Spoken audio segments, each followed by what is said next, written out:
Hola, soy Daniela. Hola, soy Carla y esto es Podemos Vivir esta Historia.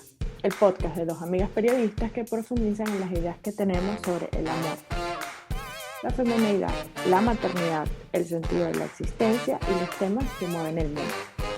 ¿Será profundo? Sí. ¿Será superficial? También. Queremos que con nuestras historias ustedes también vivan las suyas. Acompáñanos a vivir la historia de la aceptación corporal.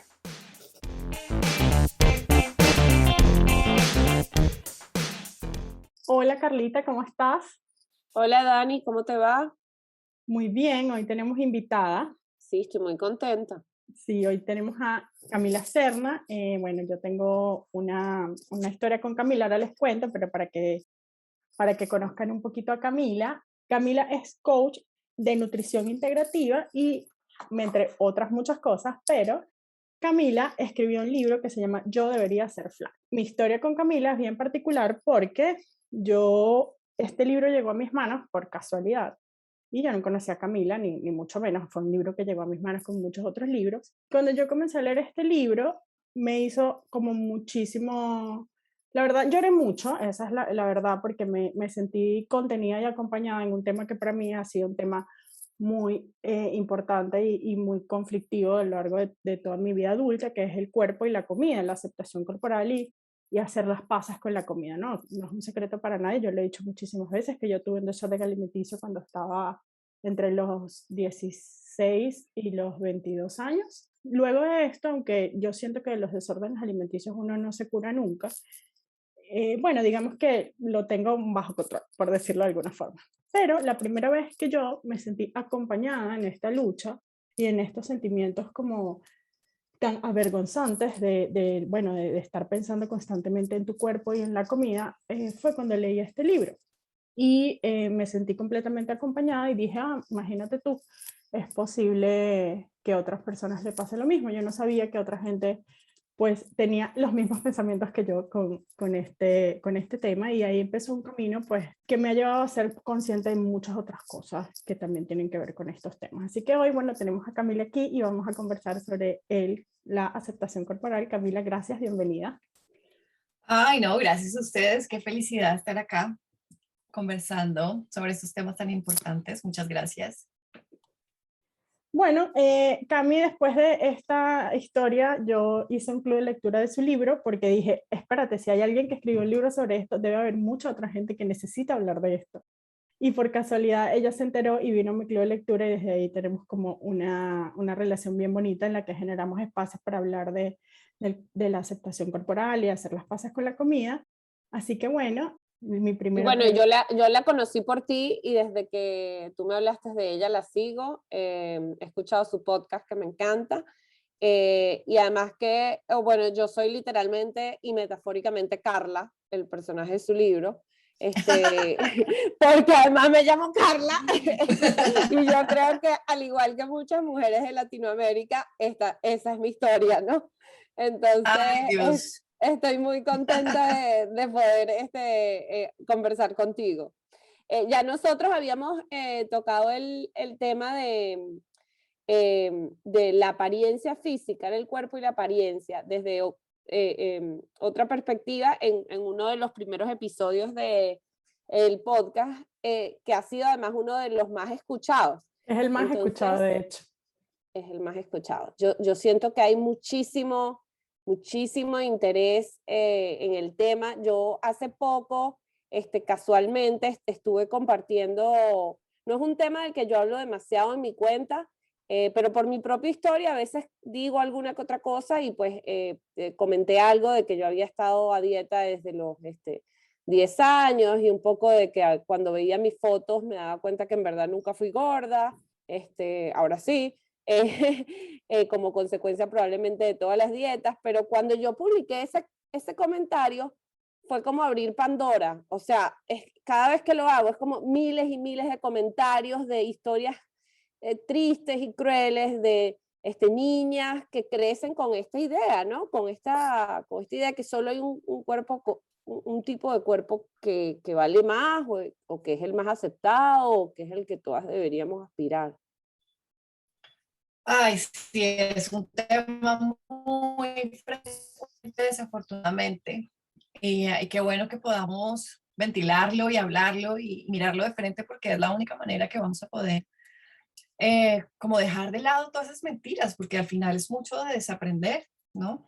Creo que abrir la conversación siempre va a ser el primer paso. Para mí es como el paso más importante, porque en verdad que yo esta historia que yo les contaba fue en el 2018 y muchas de nosotras que tenemos como estos pensamientos o que tenemos estas luchas con el cuerpo y con la comida, pensamos como que eso nada más como que nos pasa a nosotras y cuando abrimos la conversación es, ah, mira, qué cantidad de gente está sufriendo de lo mismo.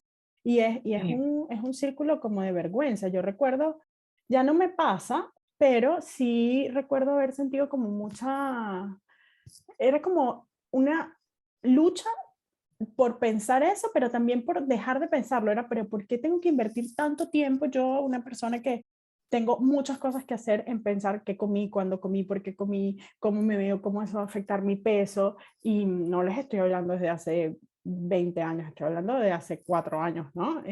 Incluso, pues, sí, hace 4 años, hace bastante poco.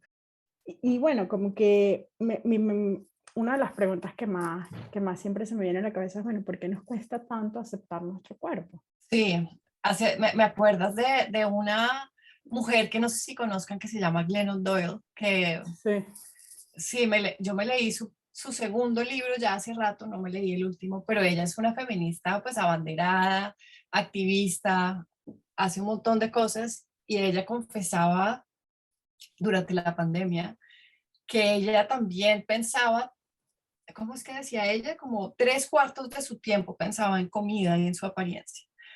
Que, que yo creo que pues todavía nos sorprende, increíble que nos sorprenda porque ya cada vez salen más historias así, pero sí, es increíble como no se trata ni de inteligencia, ni de capacidad cognitiva, ni de entender o no entender, simplemente nos metemos en estos cuentos de insuficiencia y ahí nos quedamos atoradas, independientemente de qué tan capaces somos o qué avances o qué victorias tenemos en otras áreas de nuestra vida, pero esto específicamente es algo que nos cuesta muchísimo y como lo he dicho en muchas ocasiones, esto no tiene que ver con algo que nos inventamos nosotras, sino con los códigos culturales que absorbemos a lo largo de nuestra vida, principalmente cuando somos chiquitas, y por eso queda como esta impronta que es difícil de quitar.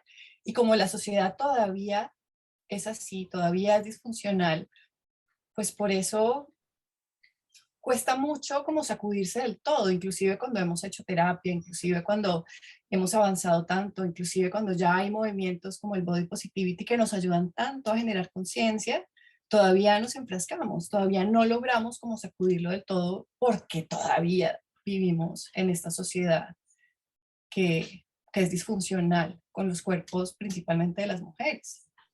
Yo creo que hay y corrígeme, Camila, si me equivoco, pero yo siento que hay una raíz muy profunda que no tiene que ver únicamente, sí, que tiene que ver con muchas cosas, pero que siento que obedece también al sistema del patriarcado. Y no me refiero, cuando digo el patriarcado, no me refiero a hombres sobre mujeres o específicamente al machismo, sino a este sistema como de dominación que además establece unas bases específicas en las cuales uno es valioso.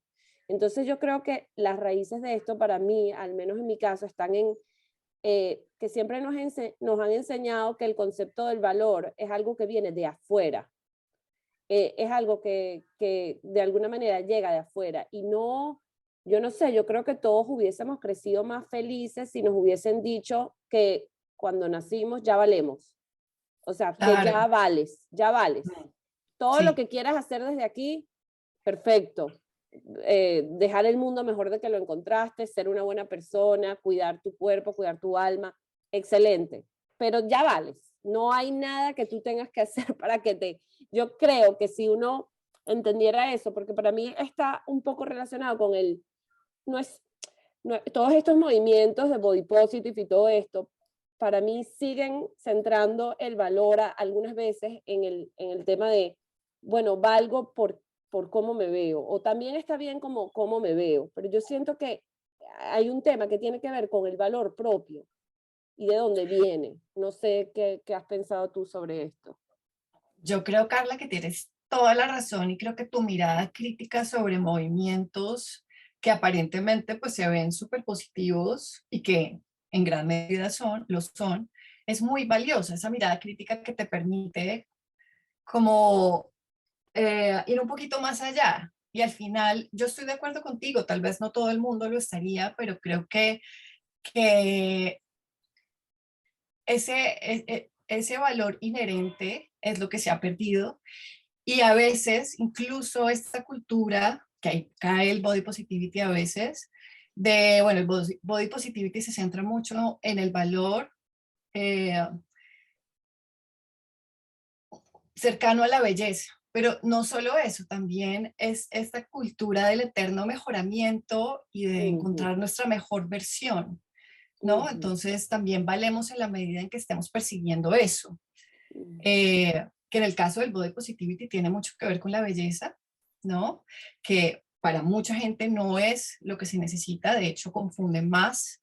Eh, si supiéramos que nuestro valor es inherente, de hecho todo esto casi que sería innecesario, ¿sí? Tanta charla y inclusive tanto tu ayuda y tanta persecución de una elusiva mejor versión que yo no sé dónde está ni cómo es, ni quién la decidió, y por qué de repente no es suficiente lo que soy ahora. No, esto no quiere decir que uno no pueda trabajar para mejorar ciertas cosas, eso es otra cosa. Yo activamente en este momento de mi vida trabajo para mejorar ciertas cosas, pero creo que sí hay una base de apreciación por lo que ya está, por lo que es inherente, que es fundamental para trabajar por eso sin perder el norte, ¿sí? Sin siempre ir en la persecución de algo, que finalmente también hace parte de esa trampa de esta cultura de dietas que nos está prometiendo el cuerpo del futuro que nunca llega y perdemos la posibilidad de intimar con lo único que es real, que es el cuerpo que tenemos ahora, que es inherentemente valioso como es. ¿Sí? ¿Sí, Sí, sí me explico? sí, completamente. Totalmente. Que además es una cosa que cuando las estaba escuchando hablar me acordaba mucho de este libro que se llama El mito de la belleza, de Naomi Wolf, si no me equivoco, sí, Naomi Wolf, Sí. que habla de que, bueno, que este mecanismo de dominación, que esto que contaba Camila, de estar constantemente en el mejoramiento, en buscar una mejor versión que no sabemos cuándo llegas a esa mejor versión, también tiene mucho que ver con mantener a las mujeres ocupadas en eso para que no se ocupen de cosas que son mucho más importantes y que nos van a ayudar también a salir de todas las desventajas sociales en las que hemos estado, ¿no? Mientras, como decía, bueno, no como decía nadie, como yo misma lo he vivido, si yo gastara mucha menos energía pensando en eso, probablemente podría pensar en otras cosas. ¿Y cuánta energía pensando en eso he gastado durante toda mi vida que seguramente me hubiese servido para muchas otras cosas? Y entras en esa rueda y al final cuando entras en esa rueda lo que entras es en ese mecanismo de dominación del patriarcado y la sociedad consumista y no puedes pensar en otra cosa porque realmente ocupa tu cabeza, ocupa tus pensamientos, ocupa las cosas que haces todos los días y cómo puedes, no sé, luchar por que más derechos. No, no puedes, muchas veces solamente puedes pensar en eso, aunque suene vergonzoso, pero es la verdad. Sí, y no es vergonzoso, realmente solo responde como esas necesidades básicas que tenemos de ser aprobados, queridos. Y si nos dicen desde muy chiquitas que eso es lo que tenemos que hacer, ser bonitas, vernos bien, agradar, para ser queridas y aprobadas, pues es natural que lo hagamos, no es, no es vergonzante, digamos, pero sí es muy importante que, como dice Naomi Wolf, que nos quitemos ese velo porque es como un sedante, como dice ella, donde no estamos entendiendo lo que pasa porque estamos distraídas. De verdad, estamos distraídas y le damos demasiada atención a cómo nos vemos y se nos olvida que el cuerpo ya es que ya es. ¿Sí? Bueno, y también es como este meme que anda por ahí que dice, ¿qué pasaría si todas las mujeres, cuántas industrias quebrarían si todas las mujeres del Imagínate, mundo sí. se despiertan un día y se aman como son y sienten que su cuerpo es perfecto y que ellas son suficientes? Imagínate tú, para mí lo que hay detrás de esto, bueno, y de todo, es un tema, es un interés económico, es un tema de de dinero, de poder, de dinero y de poder. Y además yo tengo otra teoría súper macabra, que es que yo siento que la gente cuando está, bueno, puede que no sea cierta, pero que es que cuando la gente además tiene hambre, la gente no piensa. Entonces es más fácil a una persona que de alguna manera está intentando alcanzar un ideal de belleza, restringiendo su comida, bueno, no sé, dominarla. Te dije que era una teoría un poco macabra, pero siento que tiene que ver con eso. Si uno Sí, tuviese pues la mente puesta donde es, imagínate, ¿no? sí, claro, y yo, suena macabro y digamos que yo no creo que haya habido como un comité de personas que se sientan a decir vamos a poner a todas las mujeres Seguro. como en un estado de hambruna y esto va a ser así, pero seguro que no fue así, pero así se dio, ¿sí? Sí. Y terminó siendo efectivo. Pero yo siento Eh, que, o sea, yo siento que más que el hambre que sientes, porque llega un momento en que no la sientes, con conocimiento de causa se los digo, porque te desconectas tanto del cuerpo que no sientes el hambre, y eso ahí es cuando se empieza a convertir en un real problema. Creo que es más como ocupar todo el tiempo la mente pensando en eso. O sea, es como que no puedes ocupar la mente en pensar en otra cosa, o los espacios que tienes para ocupar la mente en pensar en otra cosa son muy, muy pequeños. Y eso es muy desgastante y es como es una rueda en la que es muy, muy difícil salir. Y es muy triste, la verdad. Ahora que lo pienso, como que recuerdo esos momentos de mi vida y me da muchísima tristeza porque es realmente, bueno, es realmente triste. Sí, es triste. Creo que nos quedamos todas en silencio porque sentimos esa tristeza. Bueno, y como para hablar de un tema que para mí es como bien importante conversar, porque quizás para nosotras es obvio, pero creo que muchísimas mujeres todavía están viviendo en la esperanza de la dieta. Yo quisiera que habláramos un poquito sobre por qué las dietas no funcionan, porque es una realidad, las dietas no funcionan. sí, no, las dietas no funcionan y eso ya no es como una opinión o sí, una declaración ahí que se hace de la nada, sino que tiene toda la evidencia del mundo desde hace muchos años, que hay un porcentaje mínimo, mínimo, mínimo de personas que sostienen la pérdida de peso por más de una década, pero mínimo les estoy diciendo menos del 5% de personas que entran en una dieta. Lo que por lo general pasa es que las personas entran y salen de dietas por décadas, eh, haciendo lo que llaman el weight cycling, subir y bajar de peso, con unas repercusiones en salud, porque el weight cycling no es inocuo, sino que va dejando una mella en la salud.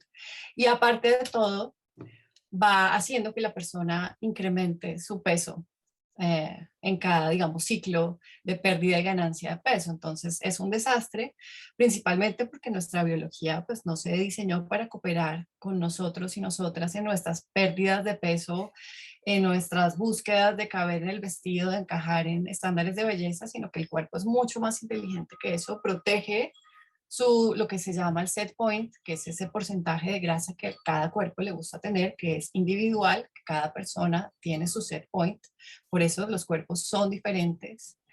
Y, y cuando siente como este déficit calórico, el cuerpo se alarma, ¿no? Entra en estado de alarma, de susto, por esa memoria de hambruna eh, que todavía tenemos, porque la hambruna era una posibilidad para los hombres y mujeres primitivos, donde parte de su vida era buscar alimento. Pues evidentemente, no era como es ahora, con esta disponibilidad de comida por todas partes. Entonces, nuestro cuerpo se adaptó a un ambiente de escasez alimentaria, donde ese déficit se lee como una alarma, entonces prende todos sus mecanismos que están fuera de nuestro control consciente, de hecho, que no es algo que con voluntad podamos sobrepasar, sino que nos hace más ansiosas, nos programa para buscar comida, para olerla más, para que esa banda ancha, digamos que tenemos de autorregulación con la comida se vaya disminuyendo. Entonces, en el momento en que ya nos encontramos con la comida, vamos a tener ese episodio que llamamos atracón. Es lo normal que pase cuando estamos en esa alarma de déficit calórico.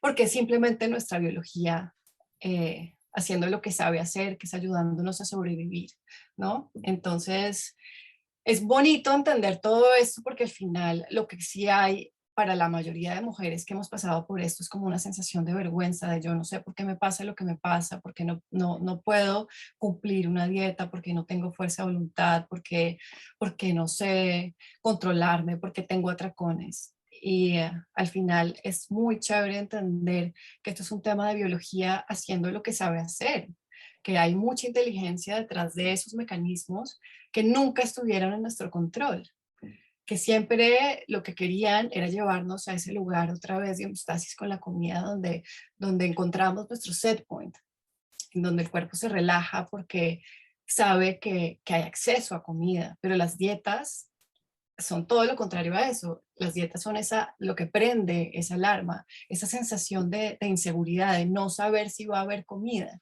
Así lo lee nuestro cuerpo, que no sabe absolutamente nada pues, de estándares de belleza ni nada por el estilo.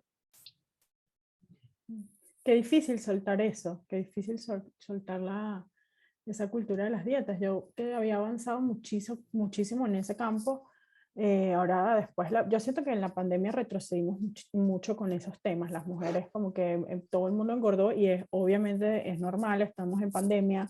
No solamente estábamos más inactivos porque estábamos encerrados en la casa, sino porque la comida en muchos casos se convirtió en una manera de gestionar muchas emociones y no está mal, está bien, estábamos todos tratando de sobrevivir, pero siento que las mujeres retrocedimos muchísimo con eso en la pandemia. Incluso yo me volví a encontrar, y te lo había comentado Camila, diciendo, nada, tengo que hacer dieta, yo engordé 6 kilos, tengo que rebajarlo, ¿cómo me puedo estar así? ¡Qué horror! Y claro, ya yo lo tengo demasiado identificado, pero o sea, me está costando dejar esos pensamientos obsesivos con la dieta. Y eso que yo estoy súper consciente, y creo que es como el trabajo más difícil, de estar consciente e identificar todas estas cosas y poder ponerle un stop y no entrar otra vez en esa rueda. Pero qué difícil es soltarlo, ¿no? Qué difícil es salirte de esa rueda. Sí. Y Pero Dani, es importante que sepas que no eres tú, sino es como estábamos hablándolo al inicio, es esa cultura. Entonces la pandemia sacó a flote muchas realidades que ya estaban en la cultura, ¿no? Pues es que nada de lo que salió de la pandemia es nuevo. La desigualdad, todos los problemas que tenemos se magnificaron con esta pandemia, y una de las cosas que se magnificó también, pues fue una cultura gordofóbica que tiene pues como unos mandatos muy claros, unos prejuicios muy dañinos sobre los cuerpos gordos, y todo eso como que se explotó en la cara de todo el mundo, y también se junta con lo que estábamos hablando con Carla, claro, de esta cultura del eterno mejoramiento, porque es que desde el primer mes de confinamiento, a la primera semana, ya había como estos programas no sé, para tener abdominales marcados, ¿no? En casa, ¿sí? Como una cantidad de cosas que era como una evasión de la realidad muy fuerte.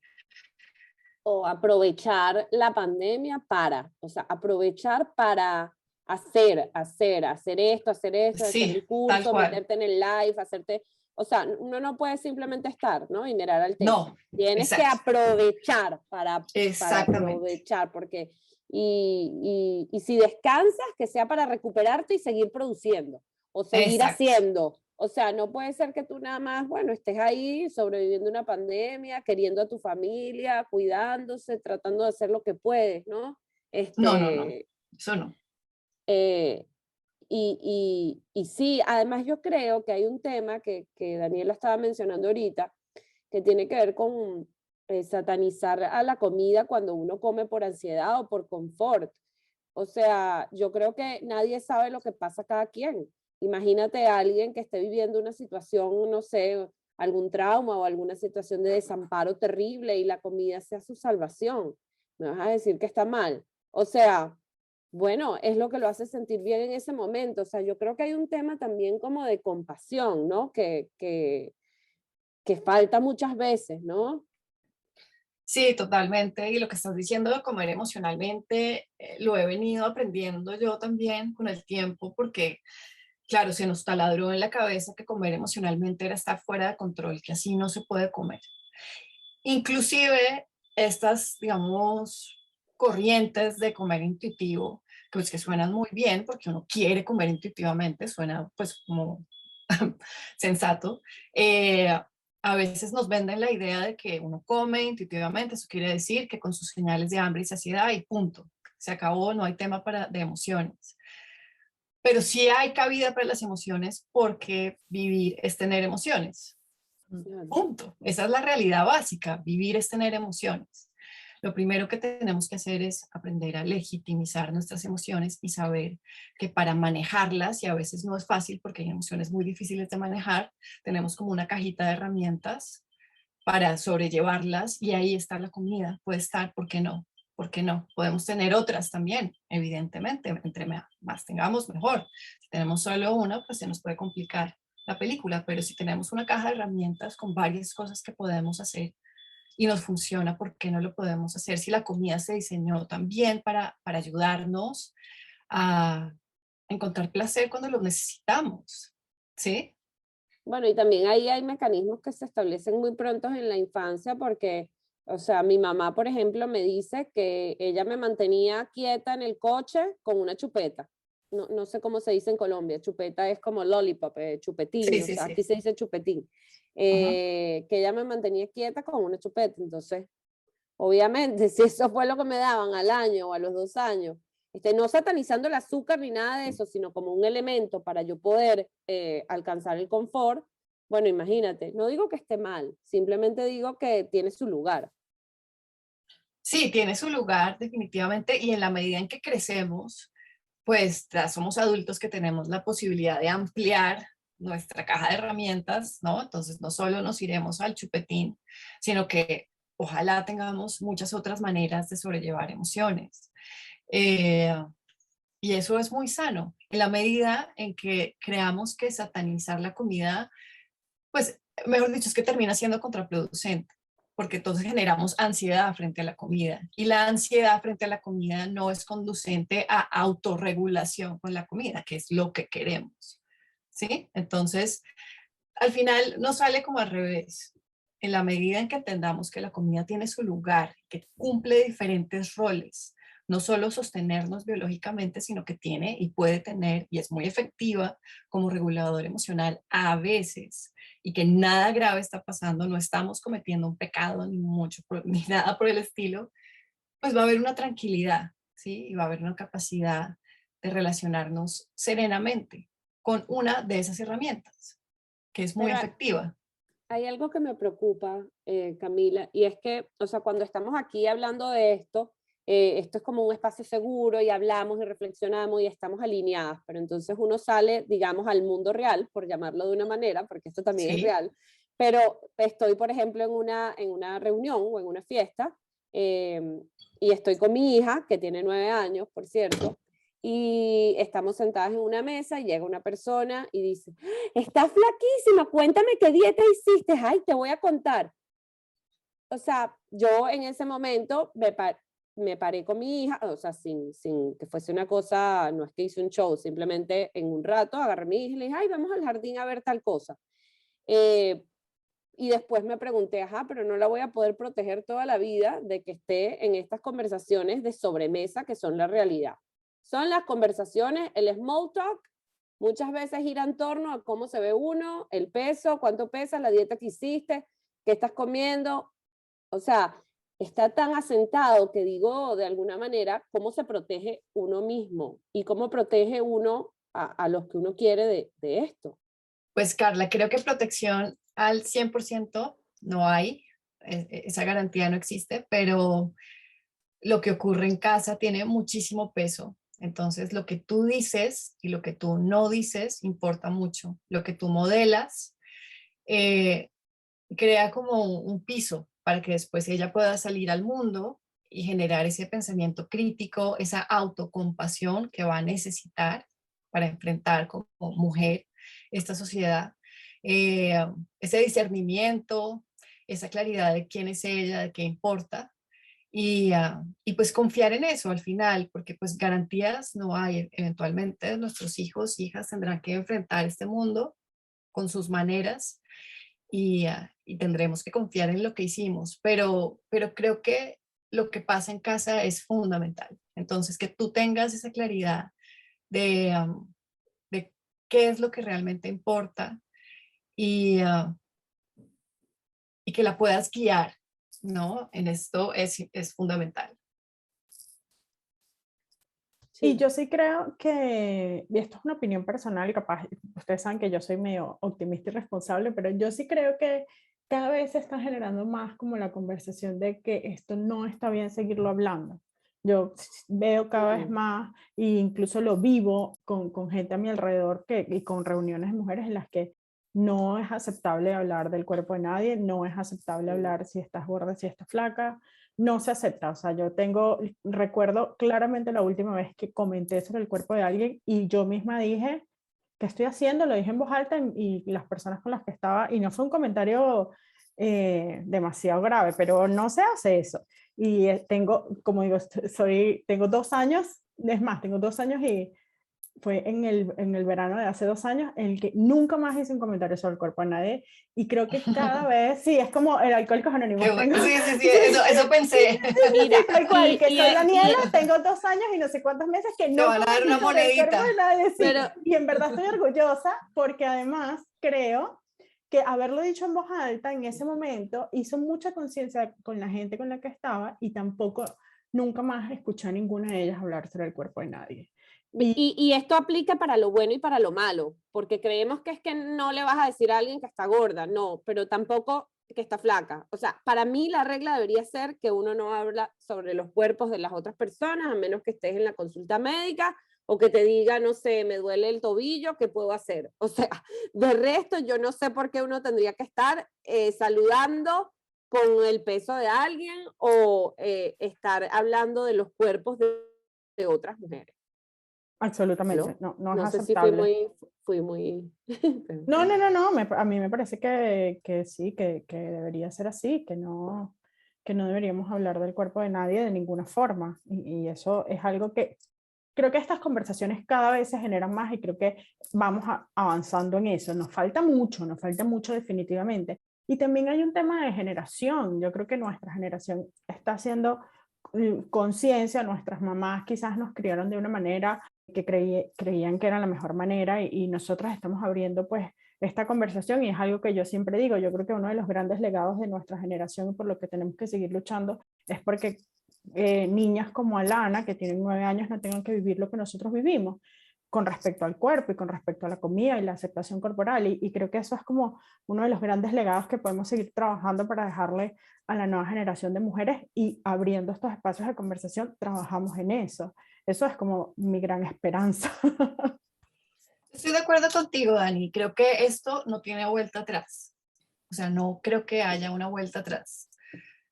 No me lo imagino, no me imagino como un retroceso en esta conversación. Yo me la imagino echando para adelante porque ya es demasiado evidente la molestia que causa. O sea, es que no puede pasar que las mujeres desde muy pequeñitas se nos adoctrine en una manera de relacionarnos con nuestro cuerpo que nos distancia del cuerpo que es nuestro vehículo de vida. Eso tiene unas implicaciones en absolutamente todas las áreas de nuestra vida.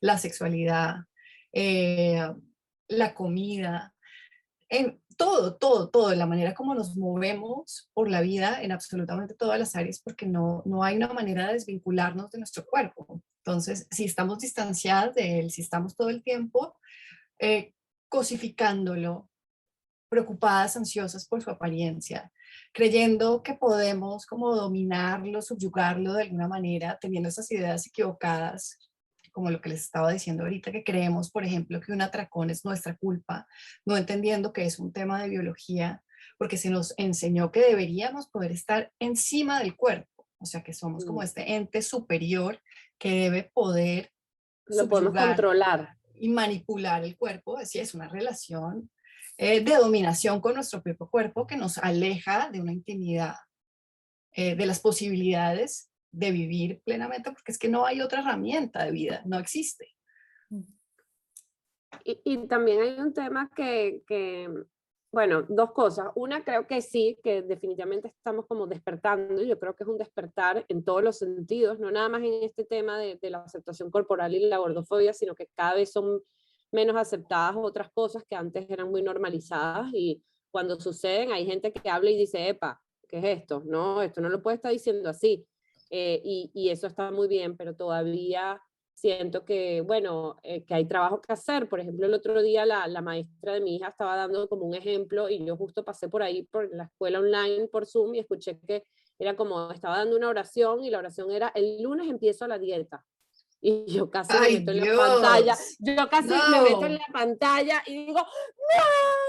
Y entonces, claro, ella termina y este es el tema que estábamos hablando de la protección, ella termina la clase y yo le digo a mi hija, tú ya, tú sabes que es vi que la Midi dio un ejemplo de lunes empieza la dieta, tú sabes que es una dieta.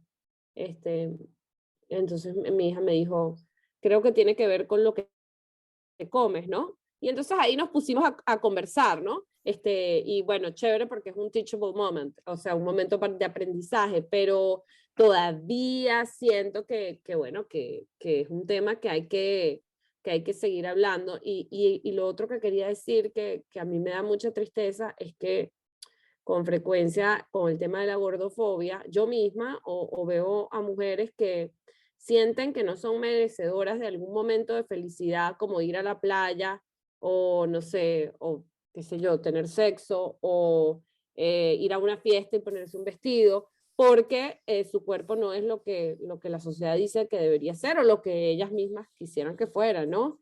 Entonces, en esto tengo una amiga que me dice, yo siempre, me dice, yo siempre que pienso que estoy gorda, pienso, e igual tengo derecho a disfrutar la vida. O sea, ajá, ay, qué gorda estoy. E igual tengo derecho a disfrutar la vida, tengo derecho a ser feliz, tengo derecho a tener una buena relación con mi cuerpo, tengo derecho a, no, porque se mezclan las dos cosas. Es como que, bueno, tú lo has dicho muchas veces, Camila, como si los cuerpos gordos no tuvieran derecho a existir y que cada vez que existen es como un acto de valentía o de rebeldía, cuando tú nada más estás siendo, ¿no? Como todo el mundo. Sí, sí, eso que estás diciendo que hace tu amiga me parece muy efectivo, mucho más efectivo que tratar de meterse a ella misma dentro como de un canon de belleza, como no, entonces voy a trabajar para verme bella, ¿sí? Como meterme dentro del constructo de la belleza. Es menos efectivo que lo que ella está haciendo, que es trabajar desde el lugar en donde ella está, diciendo, esta es la realidad, no me tiene que gustar, la acepto e igual soy inherentemente valiosa y merezco hacer lo que quiero hacer, ¿sí? Me parece que es mucho más efectivo que tratar de irse por la ola del body positivity y meterse como sea en ese constructo de belleza que es también súper elusivo, eh, sino más bien ir y mirar uno dónde está. Y hay cosas de uno que uno no le tienen que gustar, pero uno las puede aceptar para ir a otro lado, ¿sí? Como para avanzar hacia lo que uno cree que no podía hacer y sí, sí, sí puede. O sea, a pesar de esas cosas que uno no tiene que aprobar, no le tiene que gustar, pero que uno sí las puede aceptar. Y ¿Sí? Daniela decía algo interesante sobre la aceptación, Dani, lo que estabas diciendo. Sí, que justo lo iba a atajar con esto que estaba diciendo Cami, que era que aceptación, que es algo que Camila y yo siempre hablamos, no es, la gente cree que aceptación es, listo, me acepto y me tengo que gustar todo de mí y no voy a trabajar nunca más en cambiar cosas que quiero cambiar. Y no, no tiene nada que ver con eso, tiene que ver con vivir con un poco más de paz, o sea, que tú aceptes tu cuerpo y trabajes en mejorar esa relación que tienes con tu cuerpo, no significa que no puedas ir a hacer ejercicio, o sea, yo lo vivo todos los días pues, no, y no significa que no puedas querer mejorar y trabajar en mejorar otras cosas, pero cuando, y esto es desde mi experiencia personal, cuando tú trabajas la aceptación, esas otras cosas que haces, las haces desde la paz y no desde el agobio, no desde el sufrimiento, y es como un gran cambio mental y es como no sé, yo recuerdo muchas veces que a mí me encanta hacer spinning, pero cuando yo hacía spinning por castigo a la comida, yo llegué a tener ataques de pánico haciendo spinning, ataques de ansiedad haciendo spinning, porque además el spinning es una cosa muy rápida. Cuando yo cambié en mi mente, y es una cosa que disfruto muchísimo, y, y creo que la aceptación no es no hacer más nada por cosas que quieres mejorar, es hacerlo desde la paz y desde el amor y no desde el agobio y el castigo. Sí, y la aceptación es bonita porque al final te permite como tener una noción de esa famosa frase que usan en Alcohólicos Anónimos sobre qué puedes cambiar y qué no, ¿sí? Que tienes que tienes que soltar, ¿no? Y dejar así porque no tienes control. Y lo que sí puedes cambiar, cómo lo puedes cambiar y cómo tienes el valor para hacerlo. Como que es un panorama que te permite tener mucho más discernimiento que desde el agobio o desde esa autoviolencia de odiarnos, porque es que al final lo que nos pasa es que es una autoviolencia muy fuerte que la que aprendemos. Sí, y otra cosa que yo quería también comentar era que Camila tiene un podcast para que lo escuchen, se llama Yo debería ser flaca, yo lo escucho en Spotify, no Buenísimo. sé si está en otras plataformas, yo lo escucho en Spotify, pero es muy, muy bueno. Y hay uno de los episodios del podcast, habla de la espiritualidad. Y a mí me gustó Ujú. mucho porque era de una espiritualidad desde otro lugar, ¿no? No tiene nada que ver con la religión y me gustó además mucho porque yo, por ejemplo, no logro meditar por muchas razones, ¿no? Y no es algo con lo que yo estoy peleando, pues no es que, ay, tengo que meditar porque meditar está de moda. Bueno, meditar no es para todo el mundo. Y una de las cosas que decía Camila es que este tema de la espiritualidad con el tema de la aceptación corporal y todo esto, ella decía, bueno, es que no tiene que ser meditar. Ella decía, sí, es verdad, no tiene que ser meditar. Y creo que fue como Pero, la primera vez que escuché que alguien, como porque la gente asocia espiritualidad o con religión o con meditación. Y yo decía, pero es que yo no puedo meditar y pasé como mucho tiempo peleándome con eso, hasta que dije, ay, ya, es que eso no es para todo el mundo. Pero es que Eh, además hay muchas formas de meditar, porque también creemos que la meditación es nada más sentarte con los ojos cerrados y ese es un tipo de meditación. Y Dani, cuando tú te pones a limpiar, que estás con tu música limpiando así, tipo en tu zone, eso es una forma de meditación también. O sea, yo creo que lo importante aquí es el tema de la presencia, ¿no? De estar presente y de sentir que tienes derecho a ser. Yo también escuché lo de la espiritualidad y me llamó mucho la atención, porque yo creo que es un elemento del que se habla poco y es muy importante en el tema de la aceptación, no solo de la aceptación corporal, de la aceptación propia y de la valoración propia, el tema de por qué estamos en el universo, no sé, de que hay una razón para que todos estemos aquí, ¿no? Y que todos seamos como somos, ¿no? Yo creo que cuando uno como descubre eso, se aproxima a su propia vida con otra visión. y es que ese es el punto, creo que es un tema de aproximarse a la propia vida, cosa que no nos permite esta cultura que nos distancia del cuerpo, ¿sí? Porque llegamos al presente habitando principalmente nuestro cuerpo. No hay manera de generar esa presencia si no tenemos un mínimo de estar en el cuerpo. Y lo que nos enseña la cultura es a salirnos del cuerpo, a mirarlo desde afuera, a querer subyugarlo y violentarlo. Entonces, sí, al final esta presencia se cultiva muy desde el cuerpo, no desde una pelea con el cuerpo, sino de No, una y relación yo, de amistad. y yo creo que en el tema de la aceptación está como no puedes aceptar un cuerpo que no habitas. Lo primero es Sí, habitar el cuerpo, o sea, estar presente en el cuerpo. Y menciono esto porque, por ejemplo, yo, que soy una persona de mente, que además la mente es mi gran refugio y es mi gran, bueno, lo que me ha salvado toda la vida, sí. yo viví por mucho tiempo absolutamente desconectada del cuerpo, pero es que no lo habitaba. Entonces, para mí ha sido un proceso de volver a estar en el cuerpo, como de volver, por ejemplo, a mí el movimiento me resultaba súper amenazante porque obviamente no estaba en el cuerpo. Entonces, ¿cómo me gusta mover mi cuerpo? ¿Qué cosas se sienten bien? Como un trabajo bien de no sé, de hormiguita, como que un trabajo que casi que debería empezar en la infancia, ¿no? Claro, pero qué bonito. Al final de eso se trata. No hay que llegar como a ningún lado y eso sí, ya lo hemos oído muchas veces, suena Sí. trillado, pero es verdad, es como este trayecto de reconexión, es lo que nos tocó, porque de pronto a nuestros hijos o nietos, etcétera, les tocará algo mucho más amable desde el comienzo, pero a nosotras nos tocó distinto. Entonces ha sido mucha de nuestra vida desaprender y está bien. yo creo que si vivimos el proceso bueno, desde la aceptación y desde la paz, vamos a empezar a ser un poco más feliz con este tema y voy a repetir esto porque creo que lo deberíamos decir y escuchar y todas deberíamos hablar de esto y es que ojalá en verdad podamos seguir hablando de esto y podamos seguir abriendo estas conversaciones y las podamos tener en público, en privado, con nuestras amigas, con todo el mundo, primero para que no sintamos que estamos solas, porque muchas pensamos por mucho tiempo que solo nos pasaba a nosotras, y después porque sí, en verdad creo que tiene que ser un propósito de nuestra generación, que las niñas que vienen detrás de nosotras no tengan que vivir estos que nosotros hemos vivido, que nosotros normalizamos además, que es lo que me parece más grave. Nosotras pensamos que así era la vida. Yo recuerdo haber dicho, es que yo toda mi vida voy a tener que estar a dieta, así es la vida, lo voy a aceptar. Y no, así no es la vida, no lo tengo que aceptar, ¿no? Y creo que si abrimos esta conversación y seguimos hablando de estos temas, vamos a dejar quizás una generación que viene que va a sufrir menos por esto. Y creo que eso es importante. Sí, de acuerdo. Y estos espacios para hablar de esta violencia estética, de esta gordofobia, son fundamentales, porque es lo que nos permite darle un nombre a las cosas y poderlas ver, identificar y cómo nos vamos a ir alejando de todo eso. Yo creo que tú acabas de decir la palabra clave, Camila, que es violencia. O sea, esto es violento. Esto que nos hacemos es violento con nosotras mismas. No solo nos los hace la sociedad, nos los hacemos también nosotras mismas.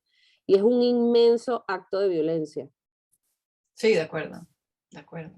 Así es, lo bueno es que tenemos como ese antídoto y con Dani siempre volvemos y terminamos siempre en el mismo tono, es la autocompasión, tenemos ese antídoto, lo podemos desarrollar, es una práctica, lo elegimos y es lo que nos blinda mucho de esta sociedad. Sí, bueno, Cami, muchas gracias. La verdad es que siempre para mí es un placer hablar contigo. Yo, tú sabes, te lo digo siempre, pero yo te admiro mucho y ha sido muy importante en mi proceso de no sentirme sola en este camino de la aceptación corporal y la reconciliación con la comida. Gracias por venir al podcast. En verdad que te agradecemos mucho. No, gracias a ustedes. Un placer conversar y a la orden, lo que quieran, lo que necesiten. Mil gracias. A Camila la pueden seguir en su cuenta de Instagram, es @franca.maravilla y su página web es www.francamaravilla.com y Camila escribe un libro que se llama Yo debería ser flaca, que lo pueden conseguir, yo lo compré digital, así que en todo el mundo lo pueden comprar por Kindle, ¿no, Cami? Sí. Sí, es verdad. Ajá, sí, así es. Bueno, Carlita, te quiero mucho. Te quiero, Dani. Si te gustó este podcast, compártelo, coméntanos y suscríbete, y así podrás ver cómo termina esta historia.